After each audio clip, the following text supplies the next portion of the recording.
So இலுமினாட்டிகள் பத்தி இப்போ அதிகமாவே இன்டர்நெட்ல பரவி வருது இல்லைங்களா? சமீப காலமாக நெறைய பேர் அத பத்தி பேச ஆரம்பிச்சுட்டாங்க. முஸ்லிம்ஸும் சரி, நான் முஸ்லிம்ஸும் சரி இல்லைங்களா? ஸோ அவங்களுடைய மோட்டோ என்ன? அவங்களுடைய கோல் என்ன? எதனால அவங்க இவ்ளோ உலகத்துல பாவமான செயல்கள் செய்றாங்க?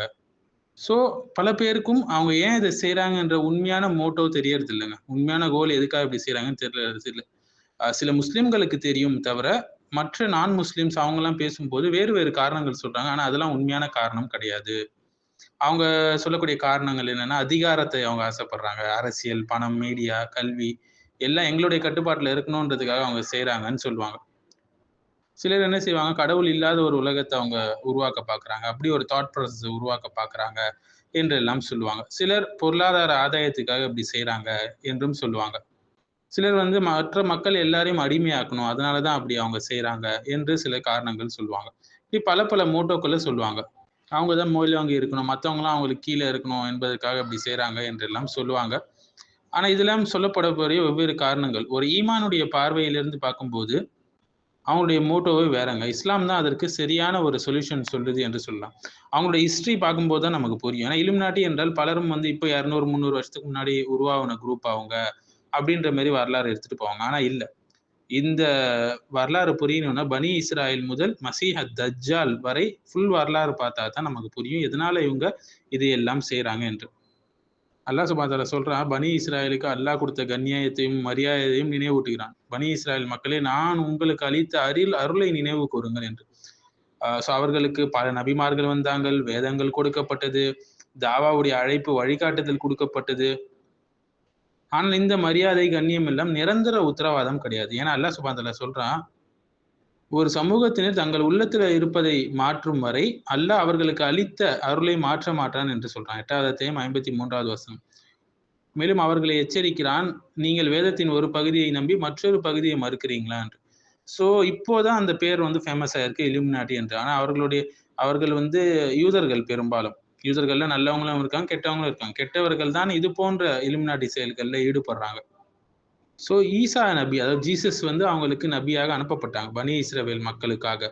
ஸோ அவங்க என்ன எதிர்பார்த்தாங்கன்னா, அவர் வந்து தங்களுக்கு ஒரு உலக அதிகாரத்த குடுப்பாங்க. ஒரு அரசாட்சிய எடுத்து குடுப்பாங்க என்றெல்லாம் யூதர்கள் எதிர்பார்த்தாங்க. ஆனா ஈசா அலைஹிஸ்ஸலாம் வந்து அவங்களுக்கு கற்றுக் கொடுத்தது உலகப் பற்றின்மையை கற்றுக் குடுத்தாங்க. உள்ளத்தை எப்படி சுத்தம் செய்யணும்னு சொல்லிக் குடுத்தாங்க. உங்களுடைய உண்மையான சொர்க்கம் வந்து அல்லாஹ்விடத்தில் தான் இருக்கிறது. உங்களுடைய உண்மையான அரசாட்சி அல்லாஹ்விடம் தான் இருக்கிறதே தவிர, இந்த உலகத்துல அதை நான் வாக்களிக்க உங்களுக்கு வரல என்று ஜீசஸ் சொன்னாரு. அது அவங்களுக்கு பிடிக்கல. அவங்க ஆசைப்பட்டது ஜீசஸ் வந்து தூதரா வந்தாரு. ஆனா அவங்களுக்கு அத குடுக்கல. ஜீசஸ வந்து என்ன செஞ்சாங்க? கொல்றதுக்கான திட்டங்களை தீட்டுனாங்க. அல்லாஹ் அவங்கள பாதுகாத்துட்டான். பிறகு பல 100 வருடங்களுக்கு அப்புறம் முஹம்மது நபி ஸல்லல்லாஹு அலைஹி வஸல்லம் அவங்க வந்து தூதராக முழு உம்மத்துக்கும் தூதராக வந்தாங்க. ஆனா அவங்க பனி இஸ்ரவேலிலிருந்து வரல. அவங்களுடைய இனத்திலிருந்து வரல என்பதால் பொறாமையின் காரணமாக அவங்க என்ன செஞ்சாங்க? முஹம்மது ஸல்லல்லாஹு அலைஹி வஸல்லம் மறுத்தாங்க. இஸ்மாயில் அவர்களுடைய வம்சத்துல அவங்க வந்தாங்க. பனி இஸ்ரவேலுடைய இஸ்ஹாக் என்ற வம்சத்திலிருந்து வரல என்பதனால, அந்த தூதர் தான் அவங்கன்னு தெரிஞ்சிருந்து அவங்கள மறுத்தாங்க. எந்த அளவுக்கு என்றால், அவர்கள் தங்கள் பிள்ளைகளை அறிவது போல் இந்த முஹம்மது ஸல்லல்லாஹு அலைஹி வஸல்லம் அறிவாங்க என்று அல்லாஹ் சொல்றான். அந்த அளவுக்கு அவங்களுக்கு தெரியும். இவர் தான் உண்மையான தூதர். அவங்க கிட்ட இல்ம் இருந்தது. ஆனா ஏற்றுக்கொள்ளுதல், கீழ்ப்படிதல் இல்ல. ஸோ அவங்க வந்து ஈசா அலைஹிஸ்ஸலாம் மறுத்தாங்க, முஹம்மது ஸல்லல்லாஹு அலைஹி வஸல்லம் மறுத்தாங்க, நேர்வழியை மறுத்தாங்க. மறுத்துட்டு இன்னுமே ஒரு நபிக்காக காத்துக் கொண்டு இருக்கிறாங்க. ஆனா இனிமேட்டு ஒரு நபி வரப்போறதில்ல. முஹம்மது ஸல்லல்லாஹு அலைஹி வஸல்லமுடைய அது முடிந்து விட்டது. அவங்க தான் இறுதி தூதர். ஸோ அவங்க எதிர்பார்த்தது உலக அதிகாரம், பொருளாதார வெற்றி, அரசியல் ஆதிக்கம் இதத்தான் யூதர்கள் எதிர்பார்த்தாங்க. ஆனா இதை வந்து ஜீசஸ் கொண்டு வரல. ஸோ இன்னும் எங்களை மீட்பவரை நாங்க இன்னும் பார்க்கல என்று அவங்க என்ன செய்றாங்க? நாங்கள் இன்னும் உண்மையான மசீஹை காணவில்லை என்று அவங்க நினைக்கிறாங்க. ஸோ அவங்க எதிர்பார்க்கக்கூடிய அந்த மசீஹ் அவங்கள மீட்கக்கூடியவர் வந்து தஜ்ஜால் என்று அவங்க நினைக்கிறாங்க. ஏன்னா அவங்க எதிர்பார்க்கக்கூடிய எல்லாத்தையும் தஜ்ஜால் வந்து அவங்களுக்கு கொண்டு வந்து சேர்ப்பான். உலக அரசியல் அதிகாரமா இருக்கட்டும், பொருளாதார செழிப்பா இருக்கட்டும், தங்கள் சமூகம் மீண்டும் உயர்வு, சமூகத்துடைய உயர்வா இருக்கட்டும், உலக மேலாதிக்கமாகட்டும், இது எல்லாத்தையுமே தஜ்ஜால் தருவான் என்றதுனால தான் அவங்க அவனை எதிர்பார்க்கிறாங்க. ஏன்னா அல்லாஹ்வுடைய நாட்டத்தின்படி தஜ்ஜால் மழை பெய்ய செய்வான், மழை பெய்யும், அவன் செல்வம், பயிர்கள் எல்லா வளங்களையும் கொண்டு வந்தான். இது அவங்களுடைய எதிர்பார்ப்புக்கு சரியா பொருந்துது. அதனால் அவர்கள் அவனை நபி என்று அழைக்க மாட்டாங்க. ஆனா மசீஹ் மீட்பாளர், எங்களுடைய மீட்பாளர் என்று ஏற்றுக்கொள்றாங்க. ஸோ உண்மையான நபியை அவங்க மறுத்தாங்க. அதனால பொய்யான மீட்பாளரை இந்த மசீஹ் தஜ்ஜால் பொய்யானவன். இவனை அவங்க ஏற்றுக்கொள்வாங்க. ஏன்னா இவங்க ஆசைப்படுற மாதிரி அவன் எல்லாத்தையும் தருவான். அவங்க என்ன சொல்றாங்க, உண்மையான மசீஹ் எங்களை மீட்கக்கூடியவர் இன்னும் வரவில்லை என்று இந்த யூதர்கள் நம்புறாங்க. யூதர்கள்லாம் எல்லா யூதர்களும் இல்ல, யூதர்களே ஒரு கெட்ட பிரிவினரை சொல்றோம். ஈசா அலைஹிஸ்ஸலாம் எல்லா அதிகாரத்தையும் உடைத்தாங்க. அவங்க எதிர்பார்த்தது அவங்க கொடுக்கல. முகமது ஸல்லல்லாஹு அலைஹி வஸல்லம் எல்லா இன சிறப்புகளையும் நீக்கினாங்க. ஆனா இவங்களுக்குன்னு இருந்த அந்த சிறப்பு மட்டுப்படுது இப்போ. யூதர்கள்னு அவங்க தான் மேலோங்கி இருந்தாங்க எல்லா சமுதாயங்களை விடவும். அவங்க கிட்ட வேதங்கள் இருந்ததுனால. இப்ப முகமது ஸல்லல்லாஹு அலைஹி வஸல்லம் எல்லாரும் சமம் தான். தக்வா தான் அல்லாஹ்விடத்துல சிறந்த ஒரு இடத்தை ஒரு மனிதனுக்கு கொடுக்கும் என்று எல்லாரையும் சமப்படுத்தினாங்க. அது அவங்களுக்கு பிடிக்கல. நம்மளுடைய அதிகாரம் பறிபோய்விடும் என்று அவங்க பயந்தாங்க.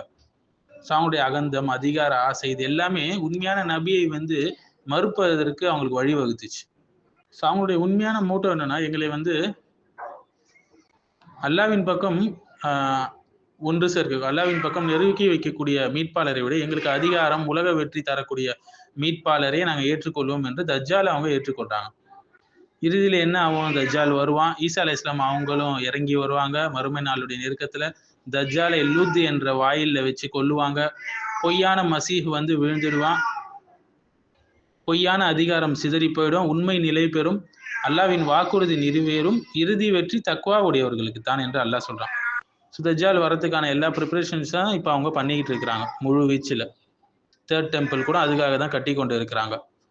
அவன் வந்தால் அவனோடு சேர்ந்து எந்த அளவுக்கு சொல்லப்படுதுன்னா, இஸ்ஃபஹான்ல இருந்து 70,000 யூதர்கள் தஜ்ஜாலை பின்பற்றுவார்கள் என்று சஹீஹ் முஸ்லிம்ல ஹதீஸ் வருது.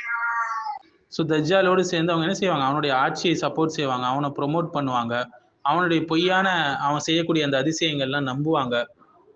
தஜ்ஜாலை யாரெல்லாம் எதிர்க்கிறாங்களோ அவங்கள இவங்களும் எதிர்ப்பாங்க. ஏன்னா தஜ்ஜால் அவங்க ஆசைப்பட்ட துன்யாவை அவங்களுக்கு கொடுப்பான்.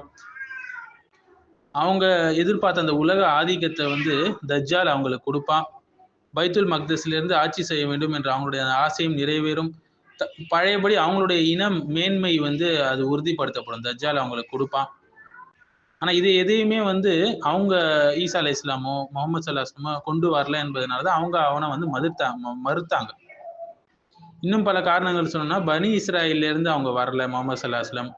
வஹியுடைய பணி இஸ்மாயில் அவங்களுடைய வம்சத்துக்கு போயிடுச்சு. அது ஒரு பொறாமை அவங்களுக்கு. மத தலைவர்கள் அவங்களுடைய ரப்பிகளுடைய அந்த அதிகாரம் முடிவடைஞ்சிருச்சு. ஷரியத் உலகளாவியதாகி விட்டது. எல்லாருக்கும் ஷரியத் ஆகிவிட்டது. தௌஹீத் மத ஆதிக்கத்தை உடைத்தது. அதான் அல்லாஹ் சுப்ஹானஹு வ தஆலா சொல்றான், உங்கள் மனசு விரும்பாததை நபிகள் கொண்டு வந்தால் நீங்கள் அகந்தை கொண்டு அவரை மறுப்பீங்களா என்று கேட்கிறான். அல்லாஹ்வுக்கு கீழ்ப்படிவதை விட தங்களுடைய மன இச்சைக்கு கீழ்ப்படிவதை அவங்க முன்னிறுத்தினாங்க.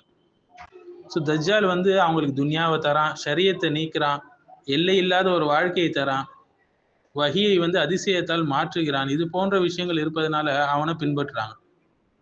உலக ராஜ்யம், மைய அதிகாரம், அல்லாஹ்வின் சட்டம் இல்லாத ஒரு உலகம், அரசியல், இன மேன்மை, இது எல்லாத்தையும் அவன் தரான்றதுனால அவனை பின்பற்றுறதுக்காக அவங்க வெயிட் பண்ணிட்டு இருக்கிறாங்க. இதனாலதான் இவ்வளவு குழப்பங்களையும் அவங்க செஞ்சு கொண்டு இருக்கிறாங்க இந்த இலுமினாட்டிகள் இந்த உலகத்துல. தஜ்ஜாலுக்காக இந்த உலகத்தை தயார்படுத்தி அவங்க வைத்துக் கொண்டு இருக்கிறாங்க. அல்லாஹ்வுடைய வாக்குறுதி தான் இறுதியில வெற்றி பெறும். அது அவங்களுக்கும் தெரியும். இருந்தாலும் மன முரண்டாக இதை செய்து கொண்டு இருக்கிறார்கள்.